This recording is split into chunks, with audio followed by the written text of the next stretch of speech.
Yo escucho proteger. Yo escucho proteger. Yo escucho proteger. Escucha proteger.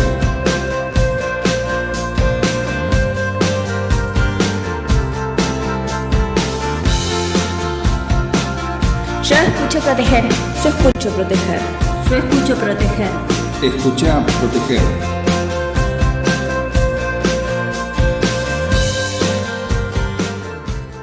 Muy buenos días, mis queridos oyentes. Comienza otra emisión de Proteger. Soy Sergio Quiroga, conductor de este programa. Mi productora musical, la señorita Luna Quiroga. El operador, como siempre lo digo, señores, el mejor de todos, el querido Charlie. Usted nos puede escuchar por Radio Capa los lunes de 10 a 11 y los jueves de 20 a 21 a través del link seno.fm/radio/radio del medio Capa y posteriormente a través de la página www.radiocapa.com y los martes, jueves y sábados a las 10:30 por Radio IAS, la radio del Instituto Argentino de Seguridad, a través de la página www.ias.org.ar. El teléfono de la producción, por si quiere mandar un WhatsApp, es el 115-423-8476.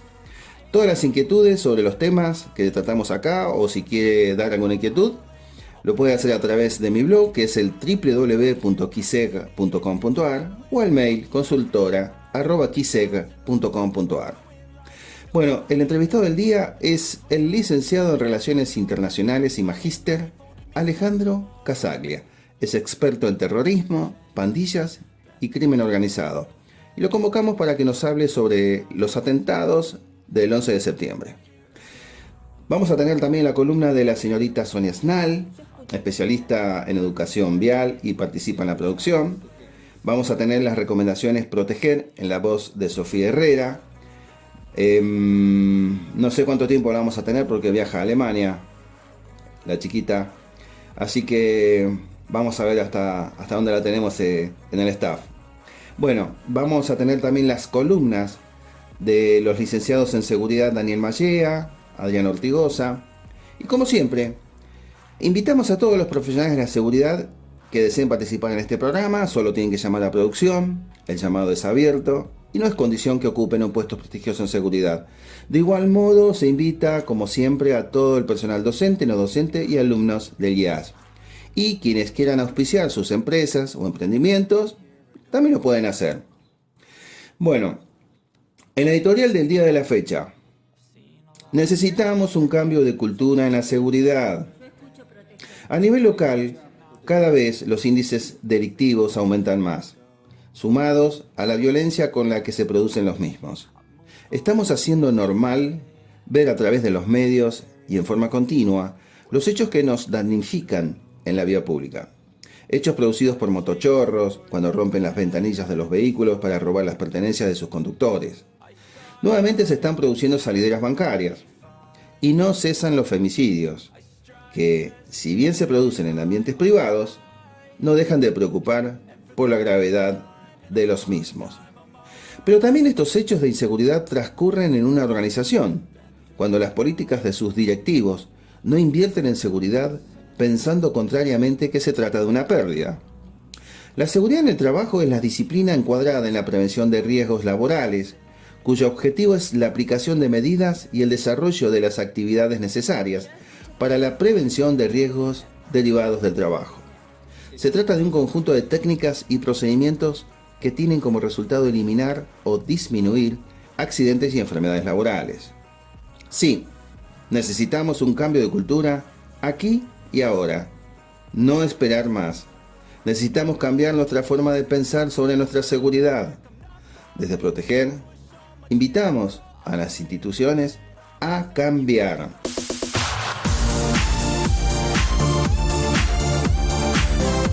Yo escucho proteger. Yo escucho proteger. Yo escucho proteger.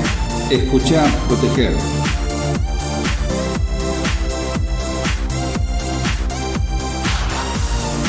Yo escucho proteger. Yo escucho proteger. Yo escucho proteger. Escucha proteger.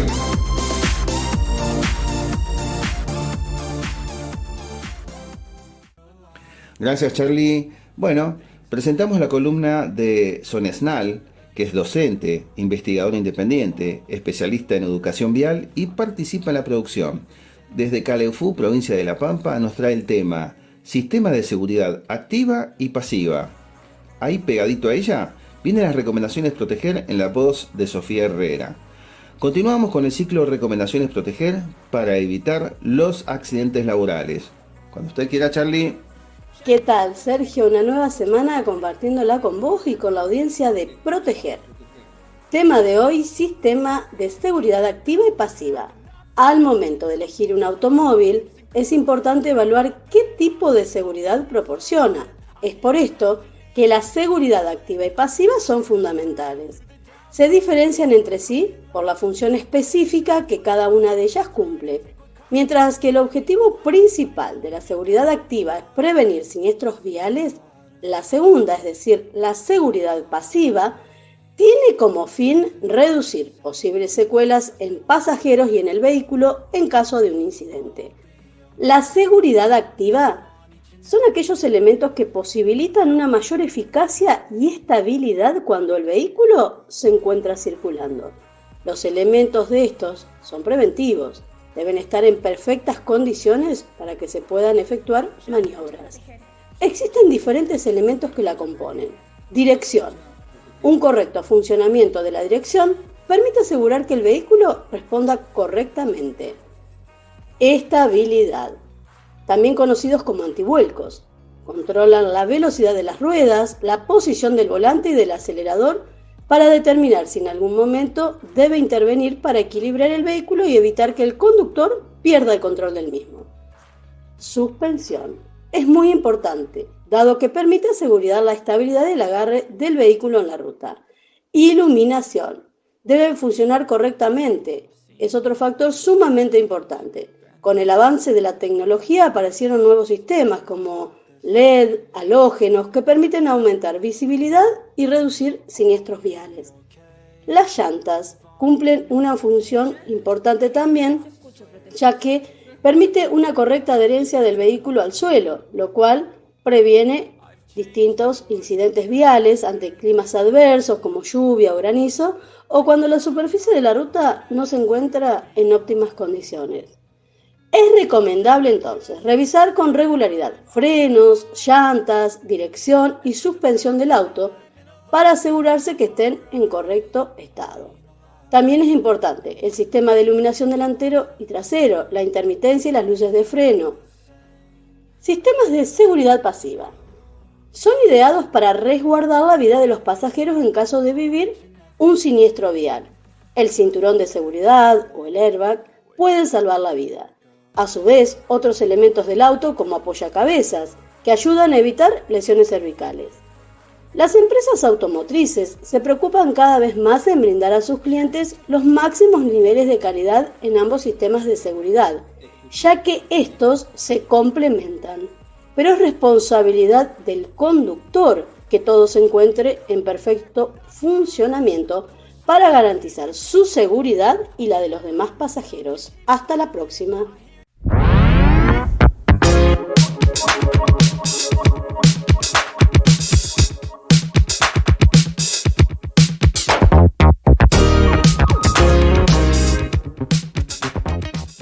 Recomendaciones proteger para evitar accidentes laborales.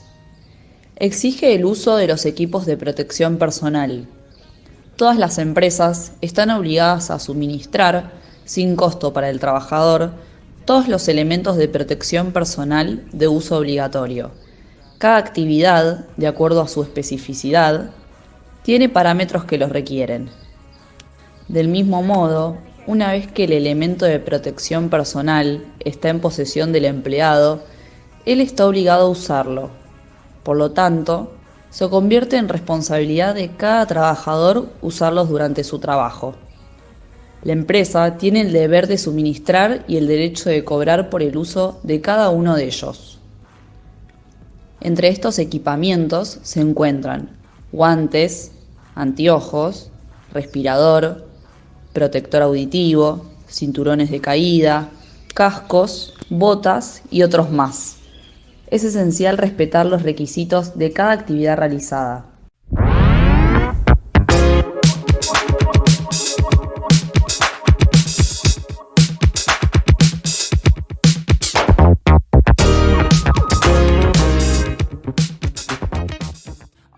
Gracias Sonia y gracias Sofía por sus columnas.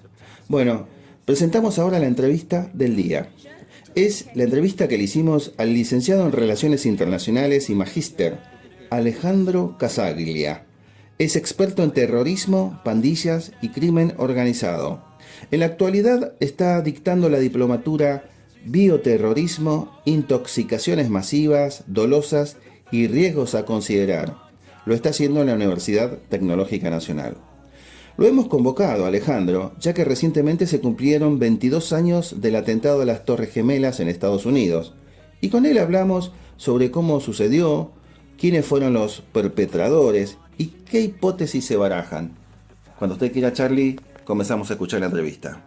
Bueno, Alejandro, muchísimas gracias por tu participación en este programa, Proteger, un programa donde damos recomendaciones a la ciudadanía para que evite hechos de inseguridad y logre una mejor calidad de vida, como así también ahora estamos incursionando en lo que es seguridad ocupacional y también seguridad informática. Bueno, en este caso sos experto en terrorismo, pandillas y crimen organizado, con un expediente bastante grande. Sos oficial superior, retirado de la Federal, de la Policía de la Ciudad, y después, bueno, hiciste tus carreras universitarias. Así que te he convocado para hablar sobre el 11 de septiembre, la caída de las Torres Gemelas. Sos experto en el tema. Te hemos convocado para eso. Así que, ¿cómo estás, Alejandro? ¿Qué tal, Sergio? Bueno, gracias por la convocatoria, por tenerme siempre en cuenta, así que es un honor poder estar en tu programa y poder charlar y conversar un rato contigo. Para iniciar, ¿cómo se produjo el atentado de las Torres Gemelas? Porque estuve ahí haciendo los deberes, estuve leyendo un poco. Uno siempre, asocia a las Torres Gemelas con 2 aviones, pero en realidad fueron 4 aviones en el atentado. Tal cual. Mirá, el ataque fue un ataque lamentablemente excelentemente coordinado por esta red terrorista. Bin Laden y sus principales seguidores, Ayman al-Zawahiri, que era su segundo, toda gente con estudio, preparada en las mejores universidades, ningún improvisado, y bueno, hicieron lo que nadie se había animado a hacer en tan poco tiempo. Primero, que hay que aclarar que el ataque del 2001 no fue el primer ataque contra las torres. En el año 93 hubo un ataque con una camioneta con explosivos en uno de los estacionamientos subterráneos de una de las torres, sí, que por suerte no la derribó ni afectó demasiado la estructura. Bueno, ahí fueron detenidos, fueron juzgados. Después, en el año 98, se producen los 2 ataques también por parte de Al-Qaeda en las embajadas de Kenia y Tanzania, en las embajadas americanas en Kenia y Tanzania. Ahí eso produce que Estados Unidos empiece a meter presión contra Al-Qaeda, porque ya los ataques eran cada vez más fuertes, más importantes. Ahí se produce en el año 99, va a surgir la resolución 1267 del Consejo de Seguridad de Naciones Unidas, sí, donde ya tanto Al-Qaeda como el régimen talibán, que era el que le brindaba, refugio a Osama Bin Laden y su séquito, empiezan a ser considerados como grupos terroristas, como que ya nadie los defiende, por lo menos públicamente, ¿no? Después, algunos gobiernos siempre simpatizantes, algunas estructuras de algunos gobiernos, como el Servicio de Inteligencia pakistaní, bueno, los talibanes en Afganistán, y algún otro poder político simpatizante en la sombra. Pero públicamente nadie los apoyaba. Ahí es cuando Osama Bin Laden deciden hacer un golpe contra Estados Unidos, atacando lo que se conoce en la ciencia política como las 3 patas del poder, ¿no? El poder sabemos que está apoyado principalmente en 3 patas: el poder económico, el poder militar y el poder político. Sí. Es así que preparan 4 aviones, ¿no? Se cree que durante 3 años se preparó esta gente, aparte de ser gente que había sido radicalizada, gente perteneciente a la red. Empiezan a hacer los cursos de pilotos, se empiezan a preparar, y durante ese tiempo se planea este ataque que iba destinado a pegarle al gobierno, al poder del gobierno de Estados Unidos. Por eso planean el primer avión, que se va a estrellar contra la primera torre, que yo me acuerdo siempre, yo estaba desayunando, miraba, y el periodismo decía que no se sabía si una avioneta se había estrellado, qué había pasado. cuando en forma directa vimos como el segundo avión se estrellaba contra la segunda torre, a la vez que también, bueno, las torres representando el poder económico americano y quizá el poder económico mundial, pero bueno, la pata del poder económica le pegan a la pata del poder militar estrellando un avión contra el Pentágono, y ese famoso cuarto avión, que después hizo una película, viste, como que los pasajeros, la realidad es que ese cuarto avión fue derribado por un caza, los terroristas tripulantes de ese avión pierden el rumbo, se cree que ese avión iba destinado a la pata política del gobierno americano, que podía ser el Capitolio, la Casa Blanca, es decir, algún emblema del poder político, para con ello completar las tres patas del poder, el económico, el militar y el político. Claro, en el rumbo... fue un avión también que iba para al Pentágono. No, el del Pentágono se estrella contra un ala del Pentágono, sí. Produce daño, hay muertos. Este cuarto avión se cree, porque sí. bueno, no le podemos preguntar a los terroristas pues están muertos, sí, sí. que iba hacia un objetivo político, podía ser el Capitolio, la Casa Blanca. Entonces, que según la película y según los portales dicen que los mismos pasajeros fueron los que se resistieron y eso obligó a que no se estrellara contra el Capitolio. Pero vos decís que fue un caza. Mirá, la información de inteligencia, oíste cómo son los americanos, ¿no? Dentro de unos años, cuando se cumplan los 50 años, desclasificarán los archivos. Lo que sí sabemos en los ambientes especializados, los ambientes de inteligencia, es que recordemos que se da la orden a todos los aviones que despejen el espacio aéreo americano, que aterricen, y este avión queda en el aire. Lo que se ha comentado en altas fuentes es que va un asesor militar y le dice al presidente George Bush que había que derribar el avión. A lo cual, y esto teniendo en cuenta cuál es la idiosincrasia de los americanos, por eso cuando me vienen con todas estas teorías conspirativas, que se hicieron el autoatentado, eso es conocer la idiosincrasia de los americanos, donde el americano va a defender siempre a otro americano, en cualquier parte del mundo, ¿no? Sabemos que tener un pasaporte americano en cualquier parte del mundo es un salvoconducto por parte de Occidente para que nadie te toque o solamente ellos. Entonces le dicen, presidente, hay un avión, los cazas lo están siguiendo, había que derribarlo, a lo que Bush dice, no podemos matar ciudadanos americanos, siguiendo esta cuestión, esta lógica de la idiosincrasia americana. A lo cual el asesor le dice, presidente, ya están muertos. Claro, ¿por qué ya estaban muertos? Porque si se estrellaran contra algún lugar o se quedaran sin combustible y cayeran a tierra, no había forma de salvar. Y ahí dicen algunas fuentes que Bush se tomó alrededor de 15-20 minutos para tomar la decisión y supuestamente ese avión es derribado por un caza y ahí es como que termina la amenaza y no se puede concretar el plan completo de Al Qaeda de tocar o golpear las tres patas del poder americano. En definitiva, esto, ¿te acordás que también fue acompañado con unos ataques con sobres con Anthrax? Que bueno, ahora nosotros precisamente en la UTN vamos a dar un curso que se inicia el viernes sobre bioterrorismo, vamos a tocar el tema del Anthrax. No, yo me acuerdo que trabajaba en seguridad pública y tenía que ir por todos los domicilios donde denunciaban haber recibido un sobre. Teníamos que ir, secuestrar el sobre, llevarlo al laboratorio químico. Qué trabajo que nos dio eso, ¿eh? Tal cual, vos sabés que yo trabajaba, en ese momento estaba en la Policía Federal, hacía adicional en la Dirección de Seguridad del Senado, y claro, los sobres llegaban y los senadores no querían saber nada. Entonces contrataron una unidad de riesgos especiales de bomberos de la Federal, que compraron un escáner especial para detectar, porque venían sobres que eran sobres cartas normales, y después, como siempre en la Argentina, tenés algún chistoso, por no utilizar otra palabra inadecuada, algún chistoso que mandaba un sobre con talco, con harina.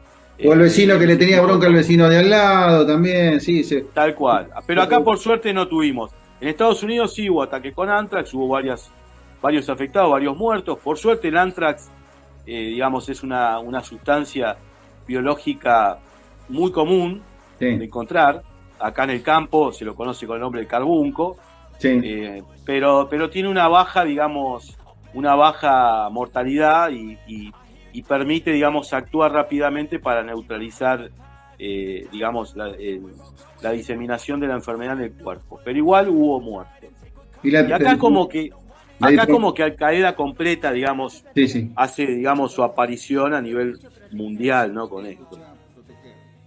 Y después de 10 años lo vienen a ultimar, a Osama Bin Laden. 10 años se estuvo escondiendo. Sí, precisamente vos fijate lo que hablábamos antes, que lo encuentran en Pakistán, donde, claro, Al Qaeda tenía infiltrado el servicio de inteligencia pakistaní, y precisamente lo refugian, le dan refugio en Pakistán y ahí lo encuentran.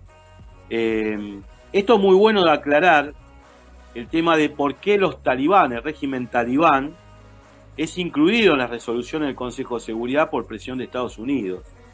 Porque el tema es que cuando Estados Unidos recibe los ataques, le pide al Mullah Omar, que era el líder del régimen talibán en ese momento, que entreguen a Bin Laden y sus seguidores. Lo que no tuvieron en cuenta en ese momento es la hermandad de sangre, el acuerdo de sangre que tenía Bin Laden con el Mullah Omar. Porque si bien los talibanes estaban, digamos, gobernando Afganistán, en el norte tenían un enemigo, no me acuerdo el nombre del general, pero si lo googlean es fácil de encontrar, siempre me lo olvido el nombre del general, un general que lideraba la famosa llamada Alianza del Norte, que era un tipo muy respetado y que tenía muchos seguidores y que le estaba significando una piedra en el zapato al régimen talibán. Claro. Entonces le plantean el tema a Bin Laden dice no hay problema, preparan dos mártires, 2 yahid, los entrenan, les ponen chalecos explosivos, lo meten en el campamento de la Alianza del Norte y se detonan dándole muerte al general.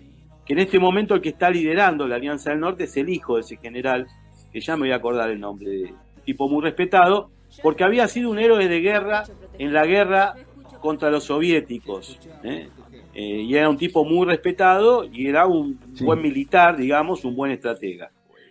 Eso le ocasiona que el Mullah Omar y el régimen talibán se nieguen a entregar a Bin Laden a Estados Unidos. Y ahí es cuando Estados Unidos decide, bueno, vamos a invadir y vamos contra todos. Y ahí fueron contra Osama Bin Laden, contra los talibán, y bueno, que termina ocasionando, como bien vos decís, que después de 10 años, en un operativo que yo tengo mis críticas, porque yo siempre digo que nosotros miramos mucho al norte, o miramos mucho, mejor dicho, el hemisferio norte, de acá del hemisferio sur. Sí. Sin embargo, nosotros en el hemisferio sur tenemos excelentes ejemplos. Yo siempre digo que, por ejemplo, los peruanos, cuando capturan a la cúpula de Sendero Luminoso, a Abimael Guzmán, lo capturan, no los ultiman, los capturan, le ponen el famoso traje a rayas y lo exhiben en una jaula, en una prisión, lo exhiben y precisamente, como en esto del terrorismo hay mucha simbología de por medio, lo que hacen con ello es colocarle a Abimael Guzmán una imagen de humanidad, la cual está prisionero, fue condenado y es prisionero. Con lo cual a ninguno se le pudo haber ocurrido, digamos, fabricar un mito con Abimael Guzmán. Yo creo que los americanos, con Osama Bin Laden, deberían haber hecho lo mismo, haberlo capturado. La operación, bueno, viste que hay una película, la operación para mí es una operación que fue mal hecha, porque en definitiva, y mal comunicada, porque no sé si te acordás, primero dijeron que estaba desarmado, después que tenía un fusil, después que había mujeres, que había chicos, que después dijeron que el cadáver lo arrojaron al mar, cosa que, primero que es algo que seguramente no ha ocurrido, el cadáver debe estar escondido en alguna cámara frigorífica de la CIA, estimo yo, y aparte con eso faltarle el respeto también a la comunidad islámica, porque ellos digamos, cuando una persona fallece, el cadáver se entierra, no se puede ni cremar, ni arrojar al mar, ni mucho menos.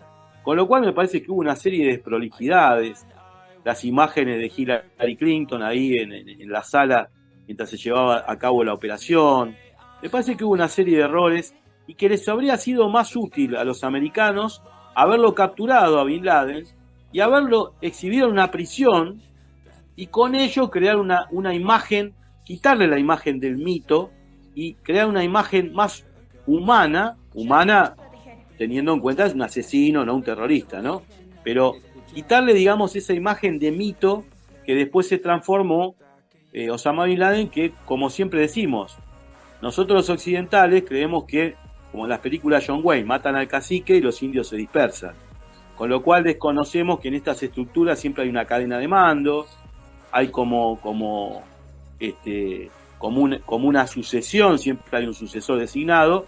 En definitiva, Osama Bin Laden, a pesar de ser un terrorista, un asesino, Bin Laden era mucho más político que Ayman al-Zawahiri. Ayman al-Zawahiri, digamos que endureció el accionar de Al-Qaeda. Ayman al-Zawahiri pertenecía a la hermandad musulmana egipcio. Ayman al-Zawahiri estaba desesperado por conseguir armas de destrucción masiva para utilizarlas, cosa que Bin Laden por lo menos no se cree o no se sabe que nunca lo haya intentado, con lo cual creo que hubiera sido más efectivo capturarlo que haberlo ultimado. Por supuesto, el secreto lo deben tener las personas que actuaron en ese lugar y ver porque lo que hay que tener en cuenta en estos tipos es que ellos buscan el martirio. Claro, El martirio. Eso es lo que te iba a sumar. En la mentalidad, en la cultura musulmán, haberlo matado significa hacerlo mártir. Y vos lo que estás tratando de decir es que lo tendrían que haber detenido para humanizarlo, no hacerlo mártir. Tal cual. Lo que buscan, no los musulmanes, porque en realidad el martirio es una palabra que no existe en el Corán. La palabra martirio no existe en el Corán. En el Corán, en las 114 suras del Corán, la única palabra que aparece 4 veces solamente es sacrificio. Pero sacrificio es el que hacemos todos los días para levantarnos para ir a trabajar, para criar a nuestros hijos, claro, para estudiar. Eso es sacrificio. El sacrificio no significa matarse, suicidarse. Eso claro, no está aprobado por el Islam. Es más, el profeta Muhammad decía, quien mate a una mujer, a un niño, a un anciano, a un enfermo, un no combatiente, va a arder en el infierno, decía el profeta Muhammad. Con lo cual, el terrorismo no está aprobado para nada por la religión. Pero sí, en estos grupos islamistas radicales o de teología yihadista, lo que buscan ellos es el martirio. Y precisamente cuando hacen el atentado terrorista, cuando la persona muere, el mártir muere, se hace todo después una reivindicación del mártir. Eso es muy usado, por ejemplo, en la Franja de Gaza, o antiguamente en Cisjordania cuando actuaba Al-Fatah de una manera muy cruenta, ¿no? Se hace todo, digamos, un apoyo del mártir, en el barrio se pegan carteles, entonces la muerte de Bin Laden significó un martirio, es decir, él se termina martirizando, más allá de que lo hayan matado, no sé, capaz que el tipo se rindió, sí, no sabemos eso, pero digamos, para la imagen, para la ideología, para la simbología que manejan ellos, Bin Laden se ha convertido en un mártir. Sí. Entonces, yo por eso te digo que creo que fue erróneo. Lamentablemente a nosotros no nos consultan, y yo digo, por eso siempre hablo del caso de Perú con Abimael Guzmán, que fueron mucho más hábiles los peruanos que lo que fueron los americanos con el caso de Bin Laden. Sí. Bueno, el 11S fue un hecho que produjo grandes modificaciones en lo que es la seguridad de los aeropuertos del planeta. La seguridad de hoy en día no era la que había antes del 11 de septiembre. Vamos ya terminando la entrevista, Alejandro, se nos está acabando el tiempo y tenía un montón de cosas para... Lo que pasa es que si empezamos a hablar sobre los atentados que sufrimos en Argentina con las embajadas, con la embajada judía y con la AMIA, tenemos que quedarnos todo el día a hablar, porque eso trae mucho sí, material. Tal cual. Mucho sí, material. Tal cual. ¿Qué reflexión te deja el 11S y cómo estás viendo vos la seguridad en cuanto a las medidas preventivas que están tomando hoy en día para que no se repita un hecho como el que sucedió? Sí, mirá, el 11 de septiembre marcó, digamos, un nuevo modelo, un nuevo paradigma tanto en el terrorismo, en los grupos terroristas, como también en los estados, en como bien explicás vos, en los controles en los vuelos, en una serie de prevenciones que se adoptan para que no vuelvan a ocurrir. Lo que hay que tener en cuenta que, como esto es dinámico y va cambiando, en el año 2017, ante la inminente caída del Daesh en Siria, en Irak, hay un nuevo cambio de paradigma en el terrorismo. Y se crea lo que hoy se llama como terrorismo low cost o terrorismo de bajo costo, que un tipo con un simple cuchillo que saca de su cocina o subiéndose a su auto hace un atropellamiento, un apuñalamiento, no necesita, digamos, financiamiento, no necesita estructura, no necesita mucha planificación. Entonces, digamos que ante las trabas que le van poniendo los estados, las trabas que le van poniendo los grupos contraterroristas, antiterroristas en el mundo, ellos van creando, digamos, sus nuevos modus operandi. Y ante estos nuevos modus operandi tan sencillos, como es agarrar un cuchillo a apuñalar gente o atropellar gente, que lo hemos visto tanto en Europa como lo hemos visto acá en Uruguay, ante esto es muy difícil poder establecer, digamos, medidas que puedan prevenir o que puedan tener un alto porcentaje de prevención en este tipo de atentados, que son atentados de bajo costo y muy sencillos. Con lo cual tenemos que replantearnos cuál es, digamos, nuestros métodos de prevención, los organismos de inteligencia, las fuerzas de seguridad, plantearnos de que hoy no tenemos que cambiar los métodos de investigación y los métodos preventivos. No basta hoy con controlar los movimientos financieros de algunos grupos. Se habla mucho de la triple frontera, el tema del lavado con los clanes, el clan Barakat, el clan Ijazi. Todo eso se sigue haciendo, está muy bien que se haga. Pero hoy para hacer un atentado terrorista no necesitas prácticamente financiamiento, y psicológicamente, que es lo que ellos persiguen, que es, digamos, alterar la psiquis de las víctimas, que las víctimas en definitiva terminamos siendo todos, no solamente los que mueren o los que resultan heridos, con un simple hecho como agarrar un cuchillo, como hacer una amenaza, como mandar un mail haciendo una amenaza que dispara los métodos, digamos, los sistemas de prevención, las alertas, etcétera. Es mucho más fácil poder crear terror sin tener grandes movimientos, financiamiento, ni grupos, ni organización, ni mucho menos. Así que tenemos que cambiar, como ellos cambian el paradigma, los que trabajamos en contra de esto también tenemos que cambiar nosotros nuestro paradigma, nuestros métodos de investigación, de prevención, etcétera. Bueno, Alejandro, muchísimas gracias y te voy a estar volviendo a llamar, obviamente. Siempre estás presente con nosotros. Así cuando quieras, acá estamos. Un abrazo a la distancia, Alejandro. Muchas gracias. Un abrazo grande. Gracias, Sergio. Un abrazo.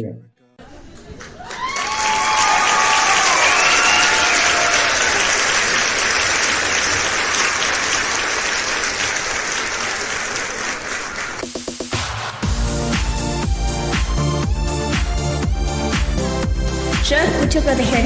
Yo escucho proteger. Yo escucho proteger. Escucha proteger.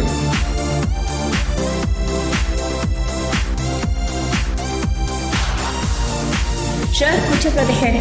Yo escucho proteger. Yo escucho proteger. Escucha proteger.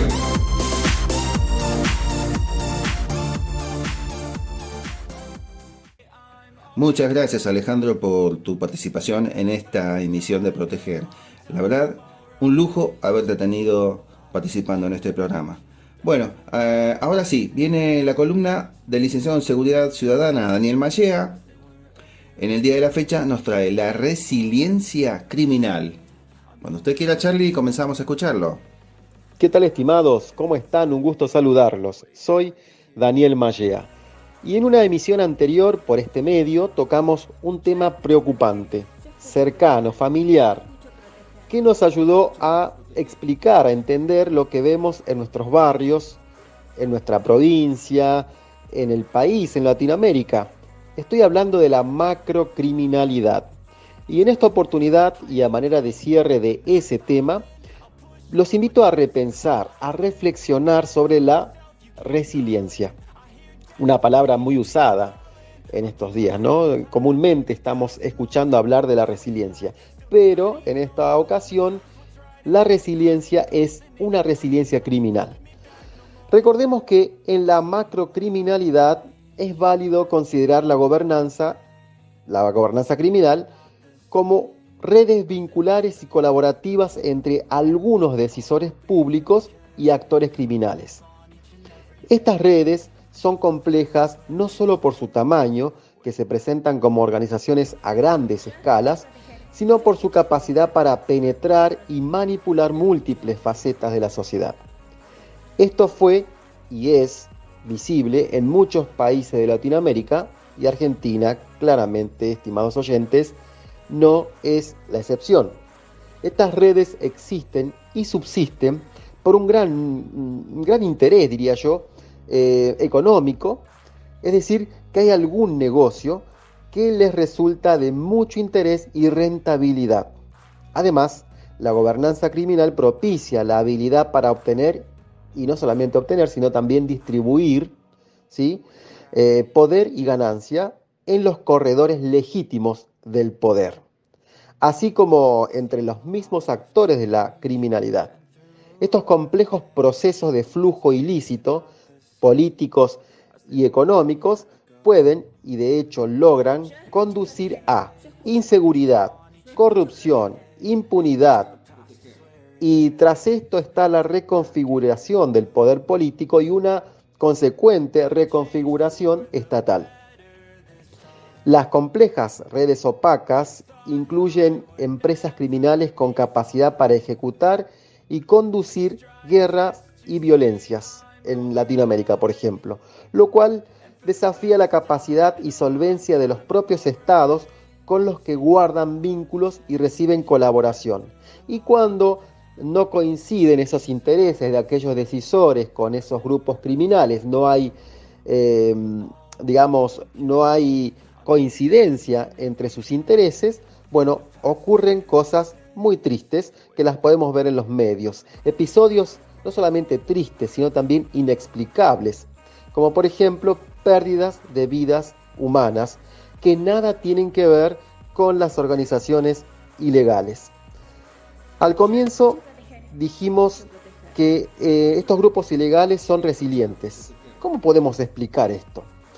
Bueno, las redes criminales se alimentan, viven y persisten gracias a la corrupción, a la cooptación y a la demanda, por ejemplo, de drogas ilícitas. Son sin duda condiciones que facilitan la existencia y operación exitosa de las redes. Sin importar la cantidad de líderes capturados, estas condiciones favorecen la constante reproducción de redes criminales. Por este motivo es importante entender cómo se configura la corrupción y la cooptación, es decir, quiénes son los agentes y funcionarios que participan y cuáles son las interacciones específicas de corrupción y cooptación.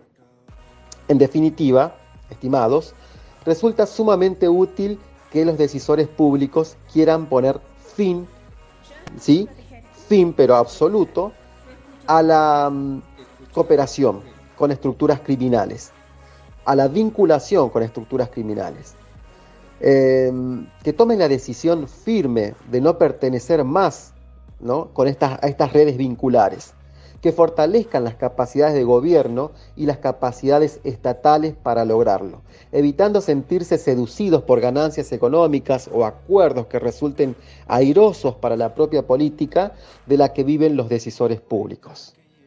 Este es un deseo, una utopía, pero creo que en algún punto, con una decisión férrea de los decisores públicos, se podría conseguir, pero al momento parece ser utópico. Bueno, mis estimados oyentes, concluimos esta sucinta reflexión. Nos reencontraremos la próxima emisión. Les dejo un cordial saludo.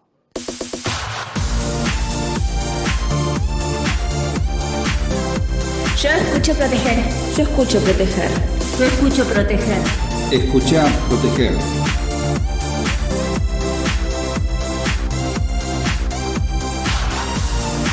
Yo escucho proteger. Yo escucho proteger. Yo escucho proteger. Escucha, proteger.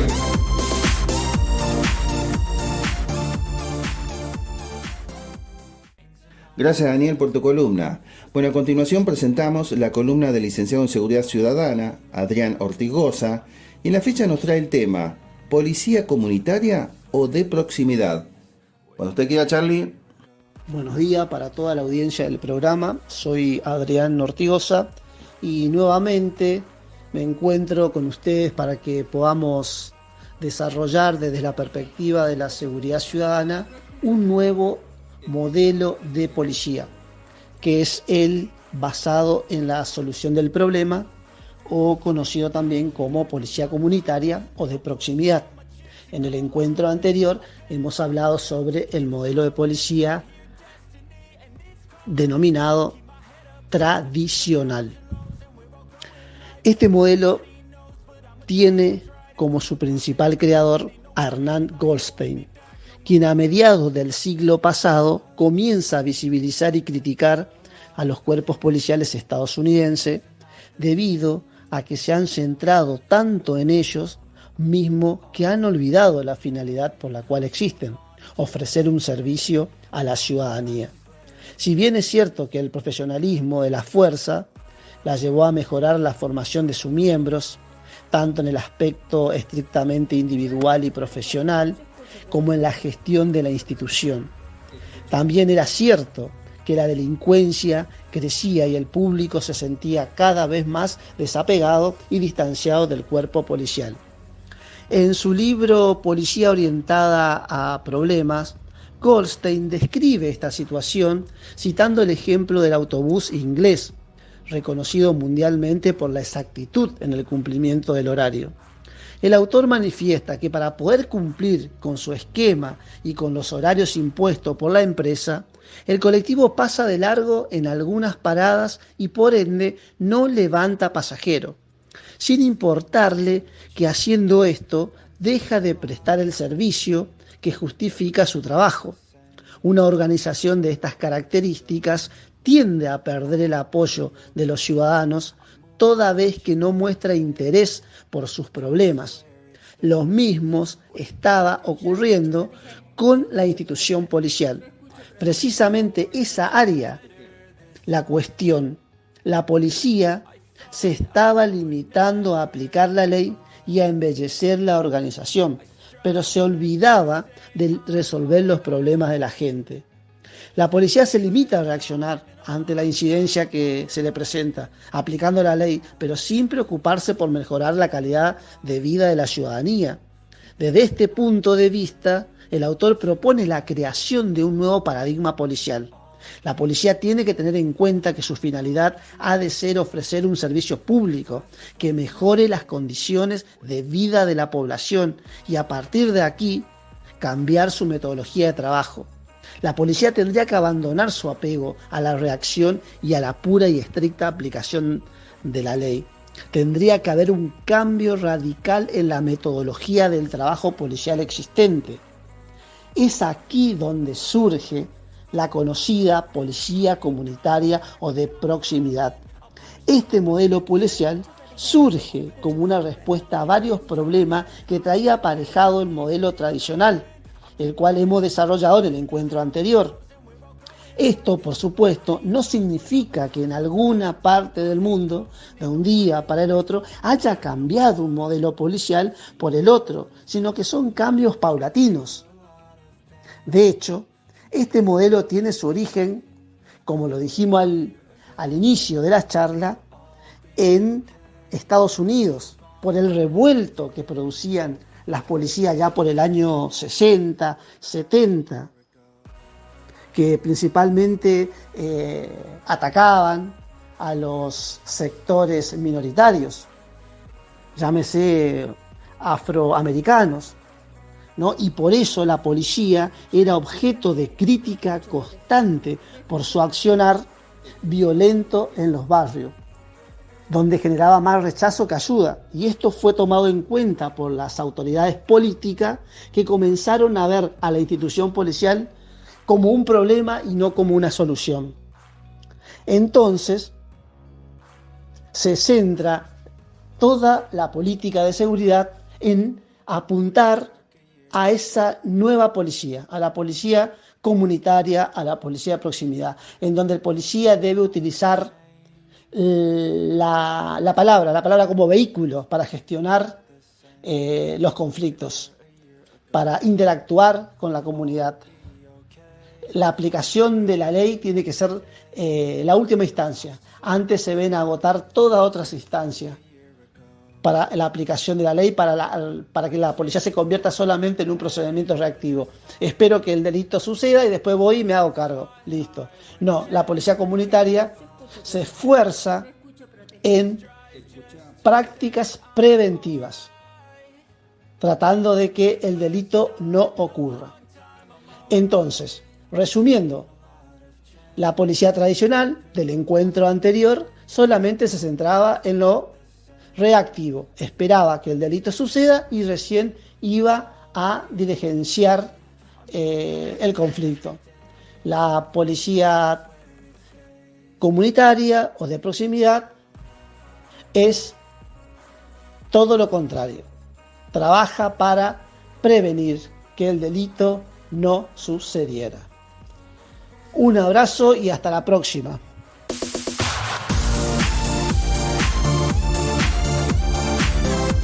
Yo escucho proteger. Yo escucho proteger.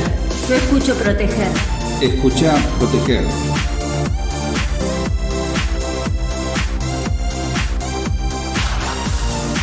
Yo escucho proteger. Yo escucho proteger. Yo escucho proteger. Escucha proteger.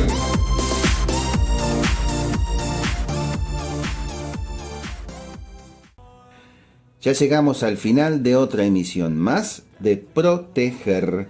Gracias por estar ahí escuchando nuestras recomendaciones y gracias a los técnicos, columnistas, musicalizadores, editores, investigadores y la gente de Community Manager que difunde este programa por las redes. Todos los mencionados hacen que este producto sea cada día el mejor. Siempre recuerde que si tiene problemas de seguridad, contrate a un profesional de la seguridad, porque tienen la potestad de resolverlos. ¡Chau! Yo escucho proteger. Yo escucho proteger. Yo escucho proteger. Escucha proteger.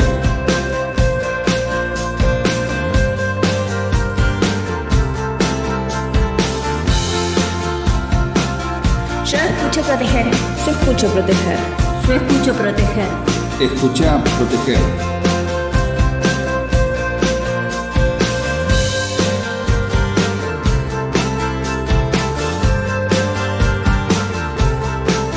Yo escucho proteger. Yo escucho proteger. Yo escucho proteger. Escucha proteger.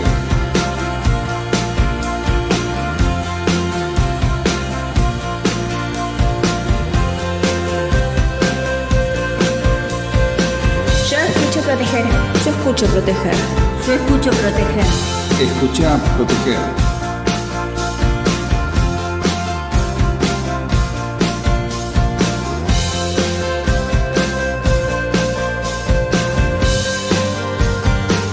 Yo escucho proteger. Yo escucho proteger. Yo escucho proteger. Escucha proteger.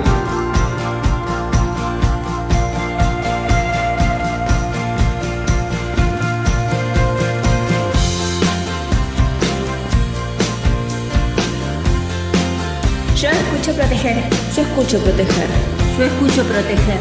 Escucha proteger.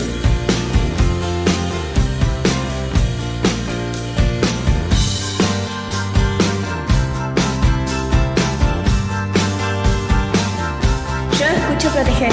Yo escucho proteger. Yo escucho proteger. Escucha proteger.